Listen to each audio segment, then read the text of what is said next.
Hello everyone. तो आज जो टॉपिक हम कवर करने वाले हैं ये है मैग्नेटिक इफेक्ट ऑफ करंट। ठीक है भाई। तो करंट इलेक्ट्रिसिटी के बाद जो चैप्टर शुरू होगा वो है मैग्नेटिक इफेक्ट ऑफ करंट। चलिए स्टार्ट करते हैं। इस चैप्टर में स्टार्टिंग में क्या है आपको समझने है पहले पूरी बात। लास्ट चैप्टर्स में आपने इलेक्ट्रोस्टेट और करंट इलेक्ट्रिसिटी में चार्ज था अपने पास कोई प्लस क्यू, अगर चार्ज रेस्ट पे है, ठीक है, if charge is at rest, ठीक है, अगर चार्ज रेस्ट पे होता है तो it produces only electrostatic field. ठीक है भाई। अगर कोई चार्ज रेस्ट पे होता है तो उसके आसपास सिर्फ एक टाइप की फील्ड पाई जाती है जिसको हम बोलते हैं इलेक्ट्रोस्टैटिक फील्ड, और इस फील्ड की वजह से वो अपने आसपास के किसी भी चार्ज पार्टिकल पर फोर्स एग्जर्ट कर सकता था या उसका फोर्स अपने ऊपर एक्सपीरियंस कर सकता है। तो अगर चार्ज रुका हुआ है तो सिर्फ एक फील्ड है, पर अगर चार्ज मोशन में है, मान लीजिए कोई चार्ज पार्टिकल है प्लस क्यू और ये v स्पीड से मोशन कर रहा है, वेलोसिटी, ठीक है भाई, तो अपने इस चार्ज के around if charge particle is in motion, ठीक है, then there will be two fields. One is electrostatic, ठीक है, one is electrostatic का मतलब हो गया E vector, and other is magnetic field. Magnetic field जिसको हम लिखते हैं बी से, तो ये आ गया बी वेक्टर। तो मूविंग पार्टिकल यानी मूविंग चार्ज पार्टिकल, ध्यान रहे पार्टिकल नहीं, अगर कोई चार्ज पार्टिकल है अगर वो मूव करेगा तो उसके पास इलेक्ट्रोस्टैटिक फील्ड तो होगी ही, वो तो हमेशा है, वो चार्ज की प्रॉपर्टी होती है, उसके आसपास होती है, लेकिन एक और एक्स्ट्रा फील्ड उसके आसपास एक्सपीरियंस करता है वो और प्रोड्यूस करता है, जिससे दूसरे चार्ज पार्टिकल्स पर फोर्स एग्जर्ट करता है, एक नया फोर्स जिसको हम बोलते हैं मैग्नेटिक फोर्स। तो मूविंग चार्ज के आसपास दो तरह की फील्ड पाई जाती है, एक हो गई इलेक्ट्रिक फील्ड और दूसरी हो गई मैग्नेटिक फील्ड, जबकि स्टेशनरी चार्ज के आसपास सिर्फ एक टाइप की ही फील्ड पाई जाती है जिसको हम बोलते हैं इलेक्ट्रोस्टैटिक फील्ड। ठीक है भाई। तो ये बात आपको समझ में आ गई कि मूविंग चार्ज के पास अपने पास दो फील्ड है। इसी मैग्नेटिक फील्ड के बारे में हमें सारी चीजें पढ़नी है। अब देखिए मूविंग चार्ज जो होता है उससे करंट प्रोड्यूस होता है ना। मूविंग चार्ज से क्या होता है? Produce current. It means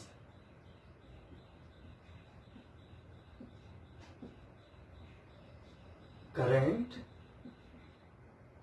electric current produces magnetic field. आप ये भी बोल सकते हो electric current produces magnetic field. Clear है भाई।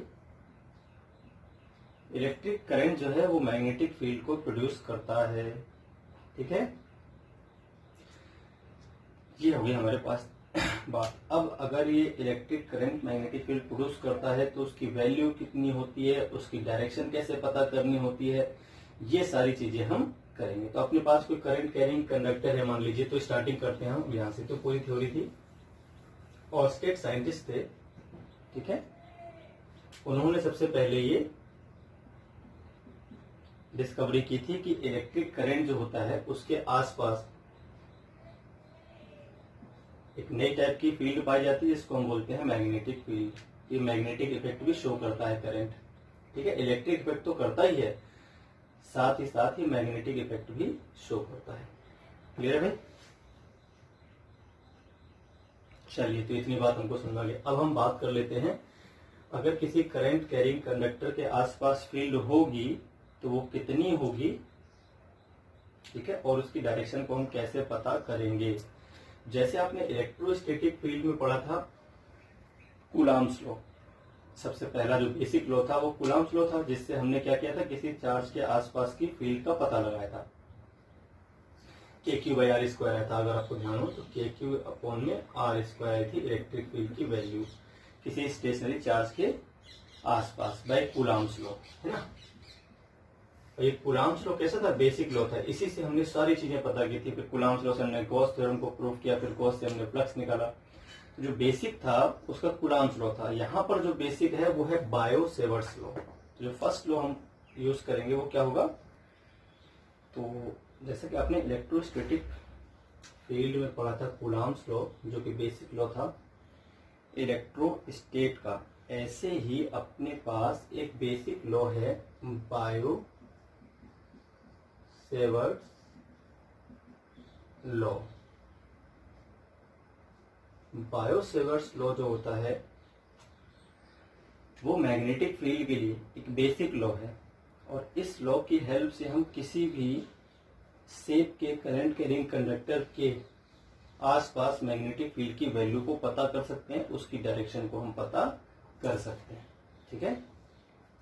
तो बायो-सेवर्ट्स लॉ जो है ये एक बेसिक लॉ है मैग्नेटिक फील्ड का। इसको आपको बहुत ध्यान से समझना पड़ेगा क्योंकि इसी पर बेस्ड पूरी कहानी है आगे की। देखते हैं जैसे कूलॉम्स लॉ था वैसे ही। अब देखते हैं यहाँ पर क्या था। आपको ध्यान हो तो कूलॉम्स लॉ था KQ/R² था, जहां पर ई इलेक्ट्रिक फील्ड थी। अच्छा, किसके लिए थी ये, पॉइंट चार्ज के लिए वैलिड था, ठीक है। किसके लिए वैलिड था, सिर्फ और पॉइंट चार्ज था।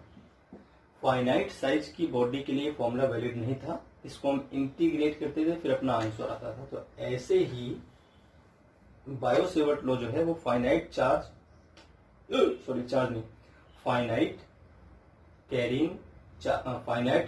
करंट कैरिंग कंडक्टर के लिए वैलिड नहीं है, ठीक है। ये सिर्फ स्मॉल करंट कैरिंग कंडक्टर के लिए वैलिड है, बहुत स्मॉल।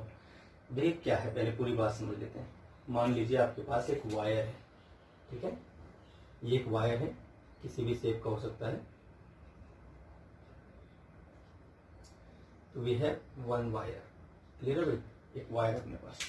अब इस वायर में जो करंट फ्लो कर रहा है इस तरह से ऊपर की तरफ, ये कितना है, ये मान लीजिए I है करंट की वैल्यू, तो पूरे वायर में कांस्टेंट फ्लो करेगी वो। तो अब इस पूरे वायर की वजह से मान लीजिए एक पॉइंट है आपके पास यहाँ पर, जिस पॉइंट का नाम है P। इस पूरे वायर की वजह से हमें पॉइंट P पर जो मैग्नेटिक फील्ड पता करनी है। तो अभी पूरे वायर के लिए अपने पास कोई फॉर्मूला नहीं है।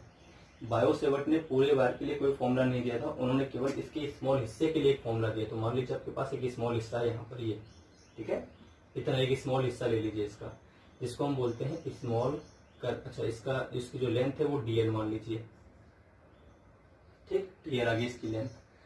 अब इसका अगर हम करंट से मल्टीप्लाई कर देते हैं तो इसको हम बोलते हैं small current carrying element, IDL। अच्छा, यहाँ पर जो IDL है ये एक वेक्टर क्वांटिटी होती है, इसको हम बोलते हैं स्मॉल करंट एलिमेंट वेक्टर, ठीक है भाई। डायरेक्शन क्या होती है इसकी, always directed along the flow of current, ठीक है भाई। तो ये आ गई डायरेक्शन। अच्छा, आइडियल वेक्टर अपने पास आ गया, क्या चीज थी, ठीक है। तो इसको इरेज कर देता हूं मैं थोड़ी देर के लिए। तो अब ध्यान से देखें, करंट किस डायरेक्शन में, ऊपर की तरफ है। जैसे कि मैंने कहा था आइडियल वेक्टर अपने पास एक वेक्टर होगा जिसकी डायरेक्शन कैसी होती है, करंट की डायरेक्शन में। तो इस तरह आ जाएगा इसका, ठीक है। तो अपने पास यहाँ पर एक छोटा सा वेक्टर, आप इसे ग्रीन से ही कर लेते हैं, छोटा सा वेक्टर, उसको हम बोलेंगे आइडियल वेक्टर, ठीक है। छोटा सा हिस्सा है इसका, इस पूरे वायर का, इसको मैंने ग्रीन से बना दिया। डायरेक्शन किस तरफ होगी इसकी, जिस तरफ करंट है तो करंट किस तरफ था, ऊपर की तरफ, डायरेक्शन इसकी आगे ऊपर की तरफ। आप क्या करोगे, इस करंट एलिमेंट से, अब किसी भी पॉइंट से, स्मॉल है बहुत ज्यादा ही, तो चाहे इसके हेड से, चाहे इसके टेल, चाहे इसके बॉटम पॉइंट से, अगर हम इस पॉइंट को मिलाएंगे तो almost same direction, same value आएगी डिस्टेंस की। तो कहीं से मिला दीजिए, आपकी मर्जी, आप बॉटम से मिला, इसको मिड से मिला दिया जैसे मैंने। अगर आप हेड से मिलाओगे टेल से मिलाओगे तब भी डिस्टेंस आपको वही लेनी है, क्योंकि इसका साइज बहुत स्मॉल है। तो मैंने बड़ा करके दिखाया हुआ है, बहुत स्मॉल है। अच्छा, यहाँ पर जो एंगल बनता है ये क्या आएगा, ये पोजीशन वेक्टर हो जाएगा आर वेक्टर। आर वेक्टर क्या बता रहा है, it is a position vector of point P with respect to small current element. Small current element से पॉइंट पी कितनी दूरी पर और किस डायरेक्शन में, ये आर वेक्टर आपको बता रहा है। तो आर वेक्टर और आइडियल वेक्टर के बीच का जो एंगल है वो थीटा है। ठीक है, टेल से मेजर कर लीजिए तो थीटा आ जाएगा सिंपल। हेड इसका भी इस तरफ है।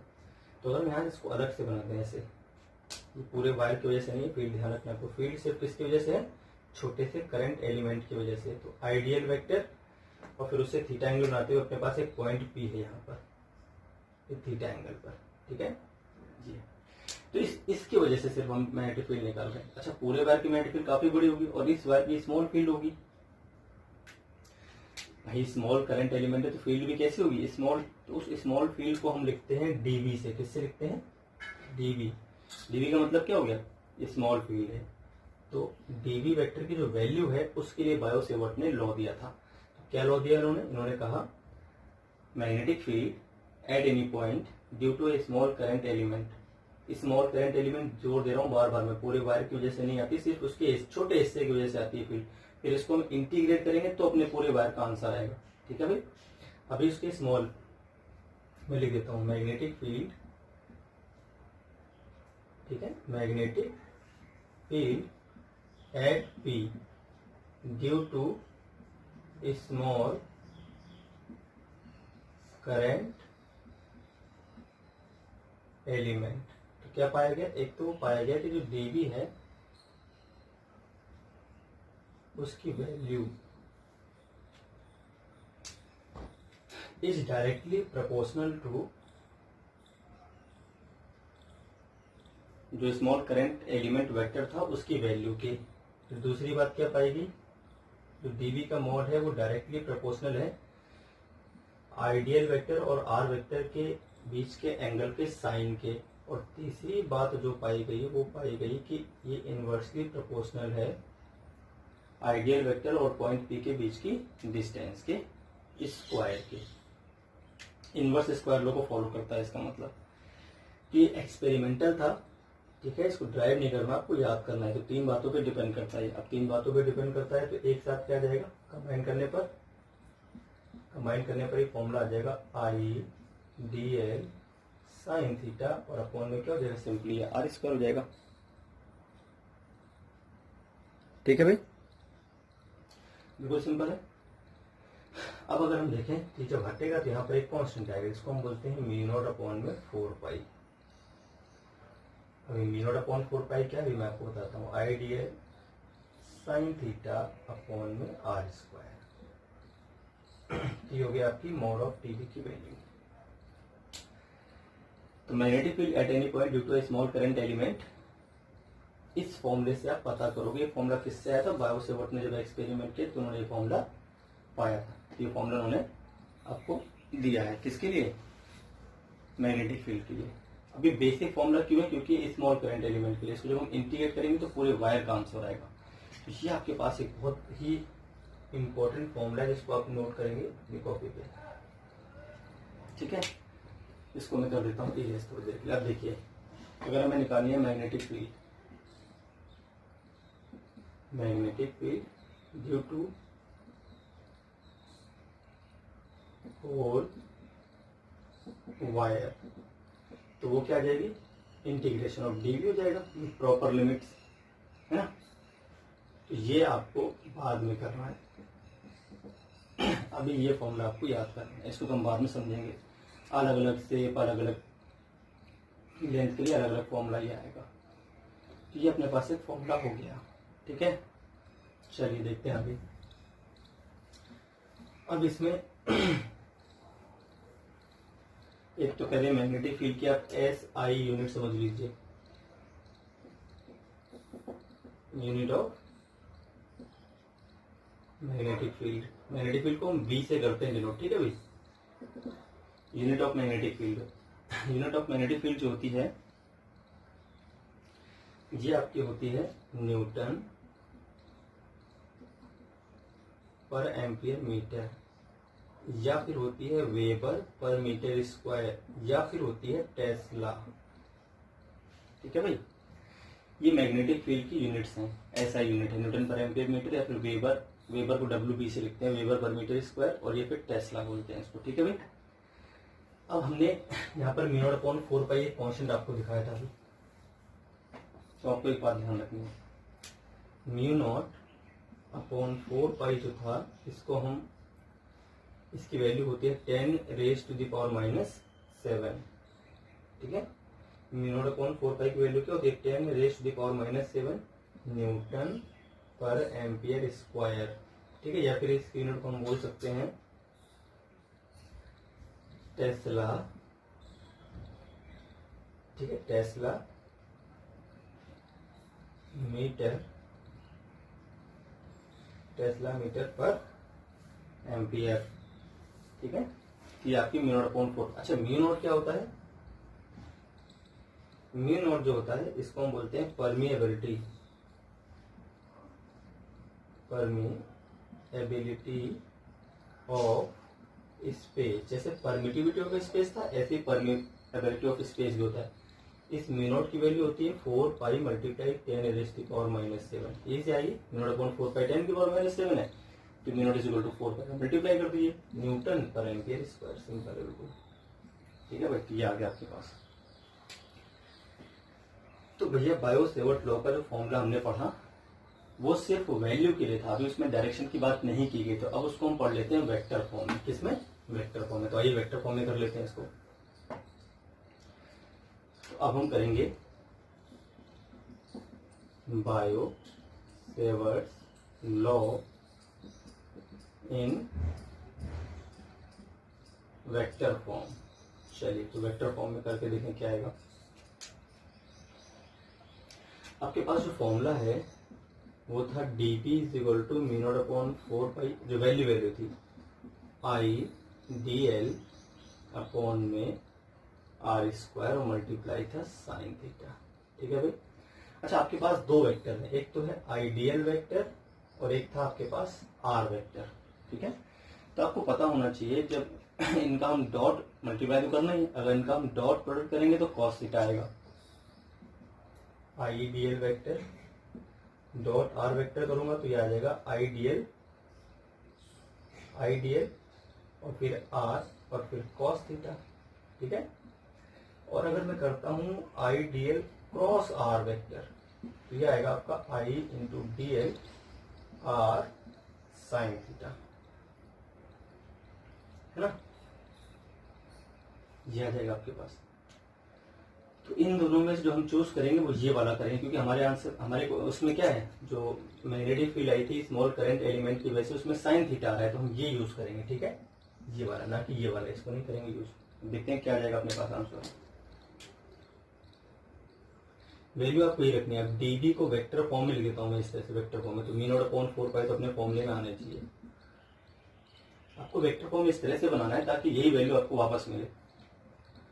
I dl cross r vector, I तो इसके लिए इसको बाहर भी मल्टीप्लाई में लिख सकते हैं, कोई प्रॉब्लम वाली बात नहीं। ठीक है, जैसे 3a vector 3 into a vector cross b vector लिखा हो तो इसको आप, इसको बाहर भी लिख सकते हो।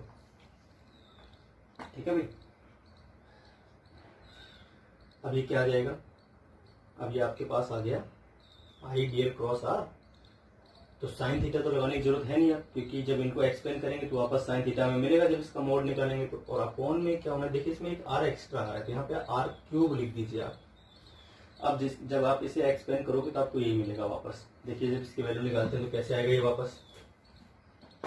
अब अगर हम dB की वैल्यू पता करें तो dB की वैल्यू क्या है, इस फॉर्मूले से dB की वैल्यू जो आएगी वो आ जाएगी mu naught upon 4 pi I dl r sign theta upon में r क्यूब लिखा हुआ है, r क्यूब लिख दिया मैंने, एक r से कार कट जाएगा तो आंसर क्या आएगा, म्यू नॉट अपॉन में 4 पाई I dl sign theta upon में r स्क्वायर। तो ये हो गया इसका मतलब वेक्टर फॉर्म, जिसकी वैल्यू इसी से मैच करेगी। ठीक है भाई, तो उसको हटा देता हूं मैं इन सब चीजों को। अपने पास जो वेक्टर फॉर्म आ जाएगा इसका ये आ जाएगा। ठीक है, तो ये पहला वेक्टर फॉर्म है। इसको हम एक और तरीके से लिख सकते हैं। देखिए एक और तरीका क्या होने वाला है, जैसे कि हम जानते हैं करंट डेंसिटी जो होती है, आपको पता होना चाहिए, हमने लास्ट चैप्टर में करंट इलेक्ट्रिसिटी में पढ़ा था। करंट डेंसिटी क्या होती है, आई अपॉन में एरिया। ठीक है। अब देखिए मान लीजिए आपके पास कोई वायर है इस तरह से। ठीक है। इस वायर का जो क्रॉस सेक्शन है, इस वायर क्रॉस सेक्शन है उसका एरिया मान लीजिए आप कितना है, ए, और इसका स्मॉल पार्ट आपने लिया जिसकी लेंथ क्या है, डीएल, तो इसका वॉल्यूम क्या आ जाएगा, ए इंटू डीएल, जिसको हम बोलेंगे डीवी। वॉल्यूम क्या आ जाएगा, ए इंटू डीएल। ये क्या है भाई, ये वॉल्यूम है। वॉल्यूम स्मॉल क्यों है, क्योंकि स्मॉल लेंथ ली हमने इसकी, है ना। किसके इक्वल आएगा, ए इंटू डीएल के इक्वल आ जाएगा। ए एरिया हो गया और डीएल लेंथ हो गई इसकी, है ना। चलिए तो हम क्या करेंगे, इसमें ऊपर आई डीएल और अपॉन में कर दीजिए ए डीएल। डीएल से मल्टीप्लाई डिवाइड कर लीजिए तो ये हो जाएगा आई डीएल और अपॉन में क्या हो जाएगा भाई, डी वॉल्यूम। ठीक है। इसको हटा देता हूं मैं।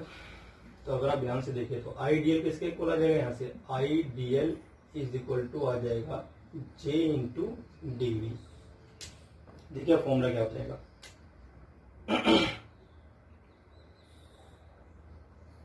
है ना।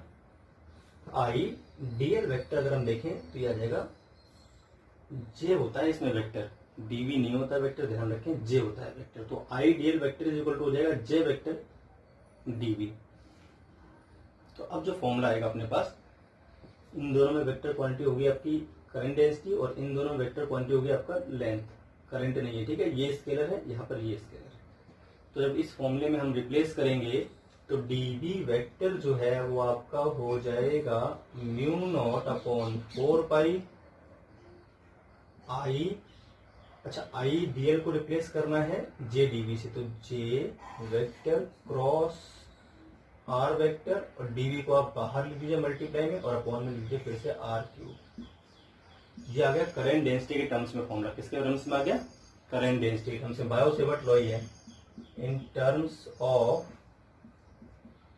Current density. ठीक है भाई, इन टर्म्स ऑफ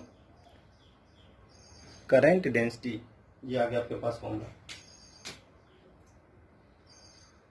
एक और फॉर्मूला देख लेते हैं इसका, एक और टर्म में फॉर्मूला आ सकता है अभी। ठीक है, चलिए देखते हैं वो क्या आएगा। तो नंबर 3 फॉर्मूला देख लेते हैं इसका। बायो सेवर्ट लॉ का वेक्टर फॉर्म है, तो एक और टर्म्स में इसको हम लिख सकते हैं।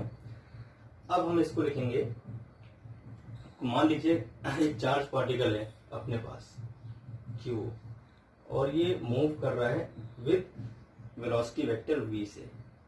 क्लियर है भाई। तो अब अगर कोई मूविंग चार्ज होता है ना, तो वो बिहेव करता है as a current carrying conductor. कोई अगर अपने पास मूविंग चार्ज होगा तो किस तरह से बिहेव करेगा, as a current carrying conductor. तो हम जैसा कि जानते हैं आई इज इक्वल टू क्या होता है अपने पास, आई इज इक्वल टू होता है क्यू, ठीक है, और by D T. Small time के लिए अगर हम देखें, अपने पास एक वायर है, इमेजिन कीजिए आपके वायर है ना, इसमें क्यू चार्ज फ्लो कर गया v स्पीड से। मान लीजिए आपके पास क्यू चार्ज है और इसमें ये v वेलोसिटी वेक्टर v से मूव कर रहा है। ठीक है, अब चूंकि इसकी लेंथ बहुत कम है तो इसको यहां से यहां तक पहुंचने में टाइम जो लगेगा वो dt लगेगा, बहुत स्मॉल टाइम लगेगा। एक एंड से दूसरे एंड तक पहुंचने में बहुत स्मॉल टाइम क्यों लग रहा है, क्योंकि इसकी लेंथ बहुत कम है। तो क्यू अपॉन dt करेंगे तो करंट आ जाएगा। ठीक है भाई, करंट वेलोसिटी वेक्टर v से मूव करता है इस तरफ। ऐसे मान लीजिए कोई चार्ज मूव करता है, अब एक एंड से दूसरे एंड तक पहुंचने में टाइम बहुत कम लग रहा है क्योंकि लेंथ बहुत कम थी, क्यू अपॉन डी टी। अब क्या करोगे आप, डीएल से बोथ साइड मल्टीप्लाई कर दो। ठीक है भाई। अच्छा, डीएल अपॉन डी टी क्या होगा, ये होगी डिस्टेंस और ये हो गया टाइम। तो यहाँ से यहाँ तक आने में अगर टाइम डी टी लगता है और यहाँ से यहाँ तक की डिस्टेंस डीएल है, तो वेलोसिटी वेक्टर को तो बताएगी, है ना। अब अगर यहाँ पे वेक्टर लगा दूं, यहाँ पे वेक्टर लगा दूं, ये क्यू हो गया वी वेक्टर और ये हो गया आई इंटू डी एल वेक्टर। तो यहाँ से आई डी एल वेक्टर किसके बराबर है, क्यू इंटू वी वेक्टर की। तो अब फॉर्मूला जो अपने पास हो जाएगा वो क्या हो जाएगा, d B vector is equal to आपका हो जाएगा म्यू अपॉन 4 पाई, आइडियल को रिप्लेस कर देंगे q into v vector, q into v cross r और अपॉन में क्या हो जाएगा आर क्यू। फिर 3 फॉर्मूले आ गए in terms of current element, in terms of current density, in terms of velocity vector of charge. ये 3 फॉर्मूले हैं आपके, तीनों फॉर्मूले जैसे आपको क्वेश्चन पूछेगा वैसे आपको यूज करने हैं। ठीक है भाई, चलिए तो ये अपने पास हो गया बहुत आसान तरीके से। अब देखते हैं नेक्स्ट। अब चूंकि बायो-सेवर्ट लॉ में सिर्फ और सिर्फ किसकी बात हुई थी, बायो-सेवर्ट लॉ में सिर्फ और सिर्फ बात हुई थी किसकी, वैल्यू की। अब हम बात करते हैं direction of magnetic field, direction of magnetic field. ठीक है भाई, तो मैग्नेटिक फील्ड जैसे कि जो डीबी वेक्टर का अगर हम देखें तो DB vector is equal to आ रहा है mu naught upon 4 pi I D L vector cross R vector upon में आर क्यू। तो ए क्रॉस बी की डायरेक्शन आपको निकालना आता है, इसको हम निकालते हैं राइट हैंड रूल से। ए क्रॉस बी वेक्टर अगर दे रखा हो सी वेक्टर के इक्वल, तो सी वेक्टर डायरेक्शन कैसे आती है, by right hand rule, right hand rule. ठीक है भाई, तो कैसे निकालते हैं वो एक बार आप देख लें। जैसे मान लेते हैं हम एग्जांपल के तौर पे, मान लीजिए आपके पास एक करंट एलिमेंट है। ठीक है, चलिए स्मॉल है तो स्मॉल करंट एलिमेंट इस डायरेक्शन में शो कर रहा है अपने आप को। ये आई डी एल वेक्टर मतलब जो करंट था वो ऊपर की तरफ फ्लो कर रहा था, है ना। और मान लेते हैं जो अपने पास पॉइंट है वो इस डायरेक्शन में हो गया आर वेक्टर, है ना। हमें निकालना क्या है, डीएल क्रॉस आर निकालना है। क्या निकालना है भाई, डीएल क्रॉस आर। तो डीएल क्रॉस आर कैसे निकलता है, हम डीएल से आर की तरफ मूव करेंगे ऐसे, है ना। इसके यहाँ पर हम एक एरो और बना लेते हैं। तो क्रॉस वेक्टर डायरेक्शन निकालना आपको आता होगा, ए क्रॉस बी करना है तो ए से बी की तरफ मूव करना है। अभी हमें करना है डीएल क्रॉस आर, तो डीएल से ऐसे मूव करेंगे इस तरह से। ठीक है, अब आपको ध्यान रखना है अगर आप मूव करते हो किस तरह से, क्लॉकवाइज। कैसे मूव करते हो भाई, क्लॉकवाइज। तो क्लॉकवाइज में जो डायरेक्शन आती है वो आती है हमेशा इनवर्ड। कैसी आती है, inwards. A cross B is equal to C vector है, तो ए और बी दोनों से ही 90 डिग्री का एंगल बनाता हुआ सी होगा। तो इन दोनों के प्लेन से परपेंडिकुलर आएगी सी की डायरेक्शन। तो सिमिलरली डीएल वेक्टर और आर वेक्टर जिस प्लेन में होंगे उससे 90 बनाते हुए आएगा अपना डीबी वेक्टर। तो यहाँ पर जो डीबी वेक्टर आएगा वो कैसा आएगा, क्योंकि कैसा घूमा, क्लॉकवाइज घूमा, तो क्लॉकवाइज में डायरेक्शन कैसी आएगी, इनवर्ड्स आ जाएगी। तो इनवर्ड आ जाएगा आपका डीएल, यानी जो आपकी कॉपी है उससे अंदर की ओर। मेरे ब्लैक बोर्ड में अंदर की ओर, आप में कॉपी के अंदर। तो इस तरह से आएगी डायरेक्शन, ऐसे अंदर की ओर। ठीक है, इस तरह से क्रॉस बना दिया मैंने। क्लियर होगी बात। ऐसे ही अगर आपको दे रखा हो, मान लीजिए आपको, मैं एक और एग्जांपल लेता हूँ। मान लीजिए आपके पास एक कोई वायर है और यहाँ पर आपने पॉइंट ले लिया बी, ठीक है, और ये आपकी डिस्टेंस हो गई, ये आर वेक्टर हो गया और वो स्मॉल करंट एलिमेंट हो गया इस तरह से। ठीक है, ये जिस तरफ करंट है उस तरफ डायरेक्शन मानते हैं स्मॉल करंट एलिमेंट के। अब ये हो गया आइडियल वेक्टर, ये हो गया आपके पास आर वेक्टर। तो घूमना कैसे है, इसके हेड से आइडियल वेक्टर से आर वेक्टर को लाना है, ऐसे तो घूमेंगे। अब ये कैसा घूम रहा है, एंटी क्लॉकवाइज घूम रहा है। और जब एंटी क्लॉकवाइज घूमेगा डायरेक्शन कैसी होती है, आउटवर्ड्स होती है। तो जो डीबी आएगा वो किस तरफ आ जाएगा, आउटवर्ड्स आ जाएगा। क्लियर होगी बात। इस तरह से बहुत इजीली निकाल सकते हो डायरेक्शन, है ना। तो ये तो आपके पास हो गया राइट हैंड रूल। इसके अलावा भी रूल है अपने पास। तो रूल मैं एक और आपको बताता हूँ इजी, अगर आपको क्रॉस करना नहीं आता है तो आप उसकी हेल्प से भी कर सकते हो। मान लीजिए आपके पास स्ट्रेट करंट कैरिंग वो है wire, straight current carrying wire. Clear है भाई। तो इसको हम बोलते हैं राइट हैंड पाम रूल। क्या बोलते हैं, राइट हैंड पाम रूल। आपके पास कोई वायर है सीधा, मान लीजिए एक वायर है, इसमें करंट ऐसे फ्लो कर रहा है। पॉइंट अगर आपने यहाँ लिया है तो सबसे पहले आपको राइट हैंड यूज करना है इसमें, ठीक है। राइट हैंड आपका मान लीजिए इस तरह से राइट हैंड है ये, ठीक है। जिस तरफ करंट है उस तरफ करना है थंब, ठीक है, टुवर्ड्स करंट। और जिस तरफ पॉइंट है उस तरफ करनी है आपको फिंगर्स, ये जो आपकी हथेली है ये, ठीक है, हथेली ये बताएगी मैग्नेटिक फील्ड की डायरेक्शन को। Current by thumb, point by fingers. तो जो मैग्नेटिक फील्ड है डीवी या बी वेक्टर है ना, बाय पाम, हथेली, ठीक है। तो अब देखिए अगर मैं ऐसे करता हूँ तो हथेली किस तरफ आ रही है, अंदर की ओर शो करती है। डायरेक्शन, हथेली डायरेक्शन अभी तो ऐसी है, अगर ऐसी होगी तो अंदर की ओर हो जाएगी, ठीक है। ऐसी है तो ऊपर की ओर हो जाएगी और ऐसी है तो नीचे की ओर। तो अभी कैसी आ रही है, इस तरफ। मैग्नेटिक फील्ड कैसे जाएगी, क्रॉस आ जाएगी। ये आ गया आपकी मैग्नेटिक फील्ड, अंदर की तरफ आ गई, ठीक है, इनवर्स डायरेक्शन में। ये पॉइंट करना क्या है, पॉइंट की तरफ फिंगर्स करनी है, करंट की तरफ थंब करना है। हथेली क्या बता देगी आपको, मैग्नेटिक फील्ड की डायरेक्शन। इसको बोलते हैं राइट हैंड पाम रूल। ये सिर्फ वैलिड है किसके लिए, स्ट्रेट करंट कैरिंग वायर के लिए वैलिड है, ठीक है। अब अगर हम सर्कुलर वायर के लिए करें, किसके लिए करें, circular wire.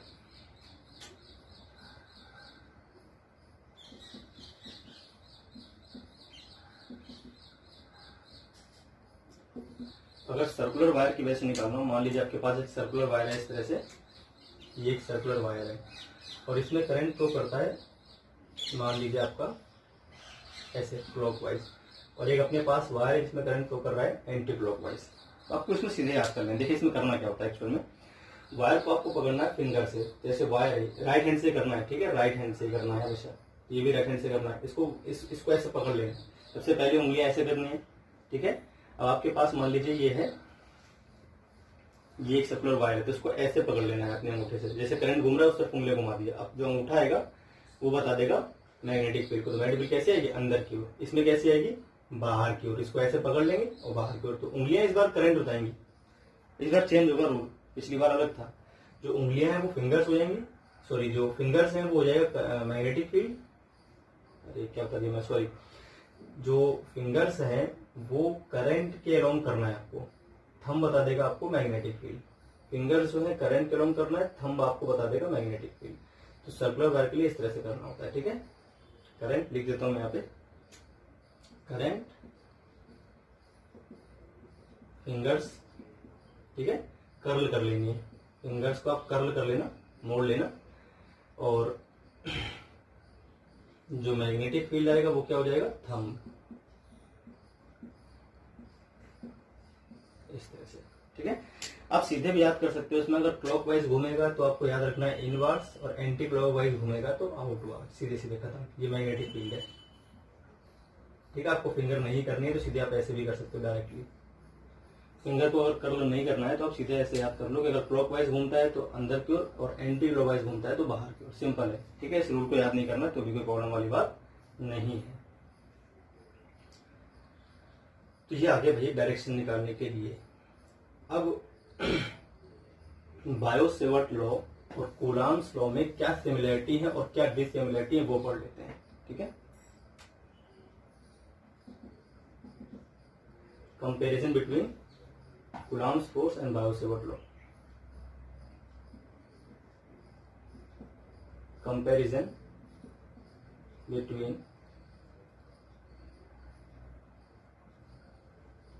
Coulomb's law and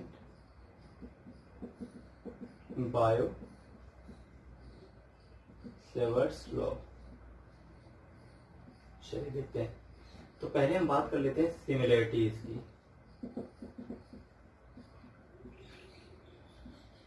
similarities में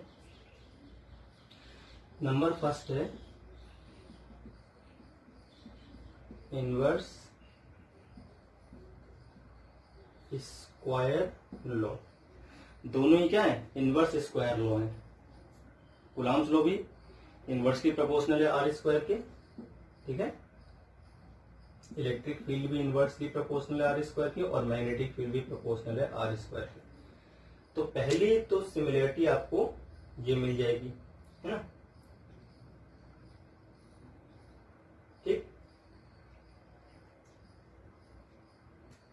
दूसरी सिमिलरिटी देख लेते हैं भाई।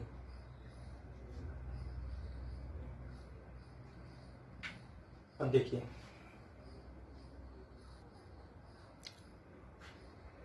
दोनों के दोनों क्या है, कंजर्वेटिव फोर्सेस हैं, ठीक है, कंजर्वेटिव फील्ड्स हैं दोनों की दोनों। ये भी मैग्नेटिक फील्ड भी कंजर्वेटिव होती है और इलेक्ट्रिक फील्ड भी क्या है, कंजर्वेटिव है, ठीक है। अब बात कर लेते हैं कुछ डिसिमिलरिटीज की, ठीक है। डिसिमिलरिटीज में क्या आ जाएगा, नंबर ए, देखिए कूलॉम्स लॉ जो था उसमें चार्ज से, मान लीजिए पे पॉइंट चार्ज है, पॉइंट पी यहाँ पर हो चाहे यहाँ पर हो, अगर ये और आर ये सेम है तो इलेक्ट्रिक फील्ड की जो वैल्यू आती थी दोनों ही पॉइंट्स पे क्या आती थी, सेम, के क्यू बाई आर स्क्वायर, है ना। तो पॉइंट की ओरिएंटेशन पे डिपेंड नहीं करता, पॉइंट किस डायरेक्शन में है चार्ज से उस पर डिपेंड नहीं करती थी वैल्यू, सिर्फ किस पे डिपेंड करती थी, डिस्टेंस। जबकि यहाँ देखिए, अगर मान लीजिए आपके पास ये स्मॉल करंट एलिमेंट है, तो अगर पॉइंट आप यहाँ लेते हो और पॉइंट आप यहाँ लेते हो, ठीक है, और पॉइंट आप यहाँ लेते हो, तो डिफरेंट डिफरेंट एंगल्स आएंगे। मान लेते हैं अपने पास ये करंट एलिमेंट है, सीधा लेते हैं, ठीक है, इसको आइडियल अपने पास करंट एलिमेंट है। अब एक पॉइंट तो आपने लिया यहाँ पे इस जगह पे, और एक पॉइंट लिया आपने इस जगह पे, दो पॉइंट लिए, P1 हो गया और एक P2 हो गया, है ना। इसका एंगल θ1 और इसका एंगल क्या आ जाएगा भाई, θ2। दोनों जगह जो मैग्नेटिक फील्ड है dV1 is not equal to dV2, क्यों, क्योंकि ये साइन थीटा पर भी डिपेंड करती है। तो थीटा है किस डायरेक्शन में है पॉइंट पी, उस बात पे भी डिपेंड करते हैं, यहाँ पर इस बात पे डिपेंड नहीं कर रही थी। तो ये डिसिमिलरिटी इनके बीच में, है ना, वहां पर डिपेंड करती थी, यहाँ पर ये डिपेंड नहीं कर रही है। तो ये हो गई इनके बीच में डिसिमिलरिटी, ठीक है।